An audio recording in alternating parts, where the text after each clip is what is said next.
apprendre à avancer plus rapidement dans sa vie. Tu sais certainement, comme moi, que parfois on stagne dans la vie.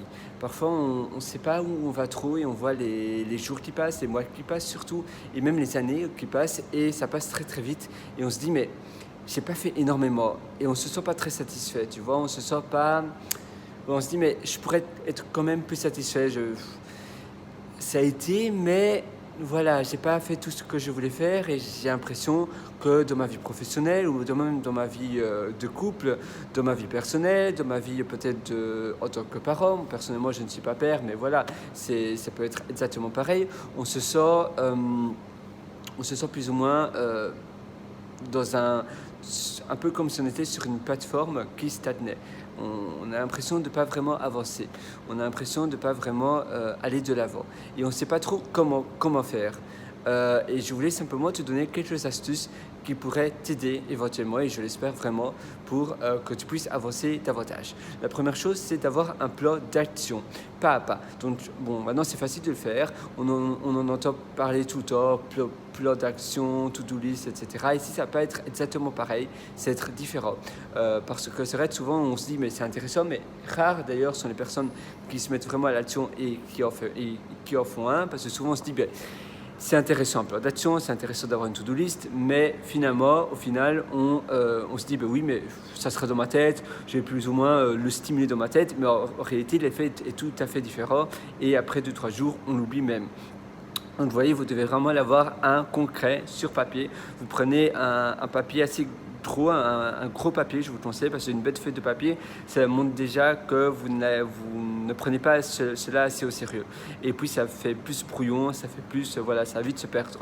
Mais si vous prenez vraiment une belle feuille, un peu cartonnée, et vous mettez tout ce que vous voulez faire pour le mois qui vient. Pas l'année, mais le mois. Et chaque mois, vous allez le renouveler. Et chaque jour, vous allez mettre ce que vous devez absolument faire. Sinon, voilà, vous n'allez pas aller dormir. Ça va être la catastrophe. Les choses à absolument faire la journée.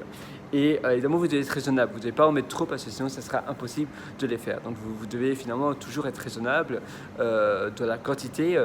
Mais c'est vraiment important que vous mettez les choses les plus importantes que vous devez absolument faire pour finalement avancer plus rapidement. Et parfois, ce n'est pas nécessairement quelque chose que vous allez terminer directement, mais c'est des choses que vous devez faire petit à petit, même pendant 10 ou 20 minutes, mais finalement à long terme, voilà, si par exemple vous voulez apprendre une langue, évidemment vous n'allez pas être bilingue après une soirée de révision de la langue. Ça prend un petit temps, mais tous les jours, si vous consacrez 10 à 20 minutes, eh bien, après une année, ça sera déjà vachement mieux.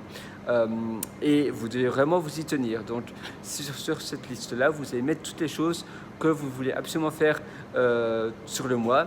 Et vous savez que si vous allez faire cela et vous y tenir, évidemment le but ici c'est vraiment de vous y tenir, et bien à la fin de l'année vous allez vraiment vous sentir avancé, vous allez vraiment vous sentir transformé. Et sur cette liste vous allez mettre des choses professionnelles tout comme personnelles. Je ne sais pas si vous trouvez que la relation avec votre conjointe ne va pas trop bien, peut-être que, je ne sais pas, faire des choses ensemble, aller au cinéma ou aller au théâtre une fois par semaine tous les soirs, aller au restaurant tous les samedis soirs, etc., pour améliorer justement ce problème. Et si, mettons, vous trouvez que vous ne parlez pas assez ensemble, eh bien, vous pouvez aussi aller au restaurant, mais laisser des téléphones portables à la maison. Souvent, on trouve des excuses. Ah, mais s'il y a quelqu'un qui m'appelle, ah, mais il y a une urgence, ah, mais je connais quelqu'un qui ne va pas très bien. Non, non, ça, c'est surtout une excuse. Il y aura toujours un moyen de vous contacter si ça ne va pas. Vous pouvez éventuellement toujours donner l'adresse du restaurant à un de vos proches. Et s'il y a une personne que vous connaissez qui ne va pas très bien, voilà, ainsi vous n'allez pas avoir mauvaise conscience de laisser votre téléphone à la maison. Et si ça va vraiment pas bien, eh bien, ils pourront toujours contacter le restaurant qui vous contactera vous.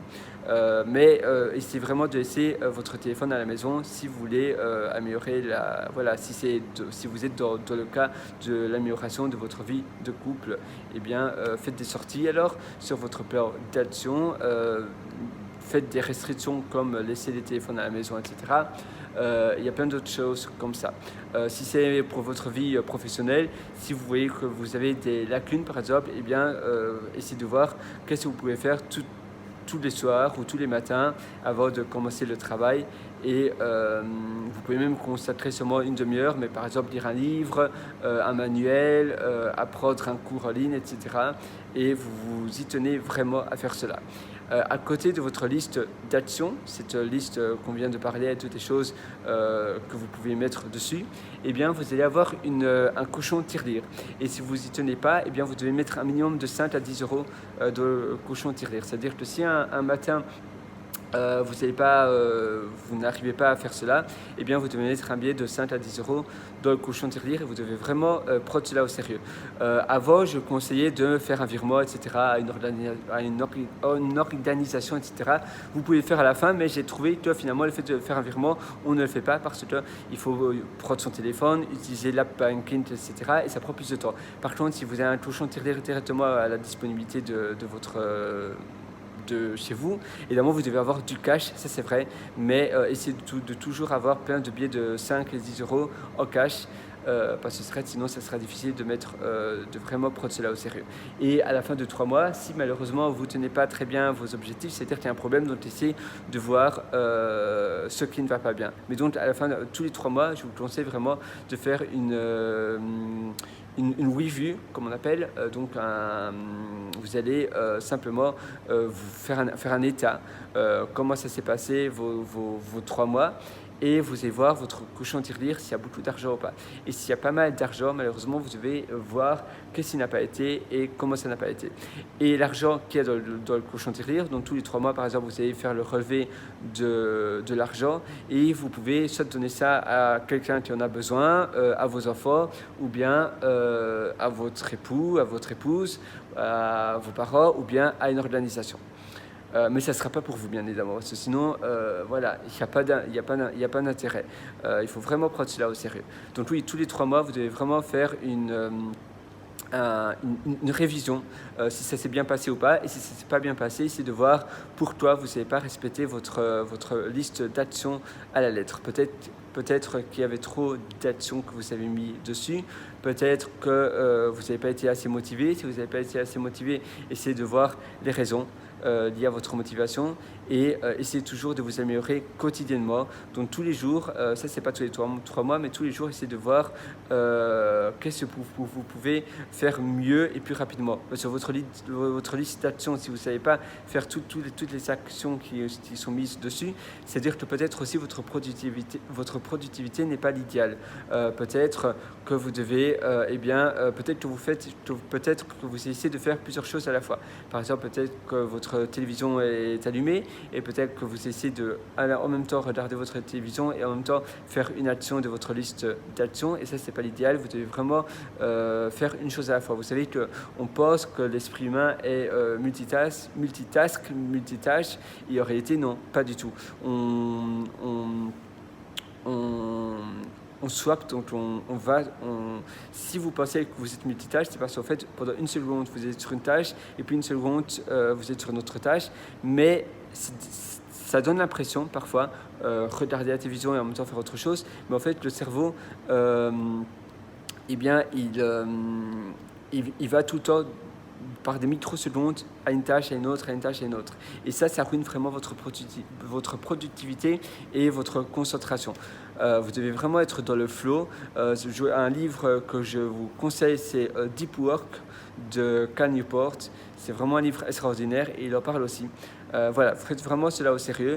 Et il y a une liste de tâches. Maintenant, allez directement au magasin ou allez sur Amazon ou sur un autre site pour acheter un papier un peu cartonné, un marqueur et un cochon tirelire et retirer quelques billets de 5 et 10 euros. Mais j'espère que vous n'allez pas devoir en mettre énormément de votre cochon tirelire parce que évidemment le but c'est vraiment de respecter ces listes de tâches et d'avancer et de progresser. Ainsi vous allez vraiment voir une progression assez flagrante à la fin de l'année, surtout à la fin même des premiers trimestres, donc tous les 3 mois. Voilà, on se donne rendez-vous très bientôt alors et bonne chance. Je te souhaite vraiment tout le meilleur. À très bientôt. Ciao.